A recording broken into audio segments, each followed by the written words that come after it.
L'Église est faite pour la mission, ce n'est pas l'inverse.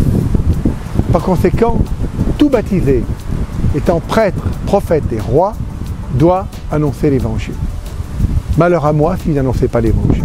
Lorsqu'on a rencontré le Christ, lorsqu'on l'aime, lorsqu'on lui parle dans la prière, dans l'oraison, lorsqu'on l'écoute, on est conscient d'être les héritiers d'un trésor magnifique.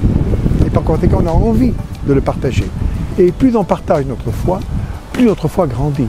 Parce que les amis que nous rencontrons, qui parfois sont loin de l'Église, eh bien, nous interrogent. Et à partir de leurs questions, nous sommes amenés à approfondir notre foi et à parler davantage au Seigneur dans la prière.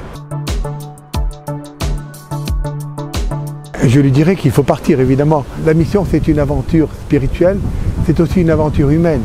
Et nous ne sommes pas faits pour regarder passer les trains comme des bovins. Nous sommes faits pour monter dans les trains. Nous sommes faits, non pas pour être confinés, malheureusement, comme c'est le cas en raison de pandémie, mais nous sommes faits pour la rencontre. Et nous sommes faits pour les autres. L'homme est un animal social, disait Aristote. Dans notre Église, nous avons la notion de communauté, l'ecclésia, c'est l'Église rassemblée, et ensuite, à la fin de la messe, elle est envoyée en mission. Envoyée en mission dans le premier périphérique, si j'ose dire, pour reprendre l'expression du pape, c'est-à-dire nos frères baptisés qui ne sont pas pratiquants, comme on dit, que nous rencontrons rarement lors de nos assemblées.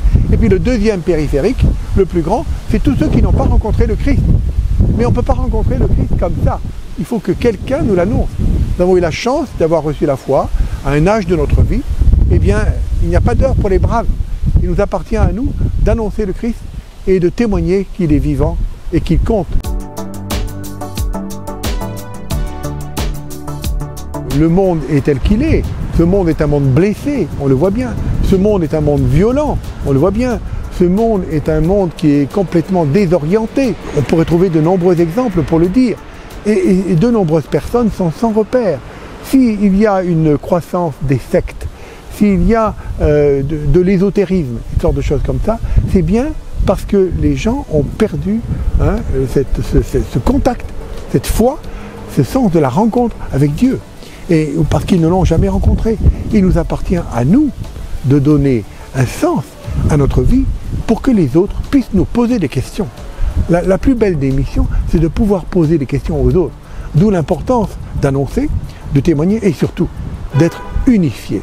Que notre vie soit unifiée par la foi. Que nous ne soyons pas des personnages qui ont plusieurs vies. Que nos communautés soient unifiées. Parce que tous, nous participons au corps du Christ et tous nous devons participer à sa mission.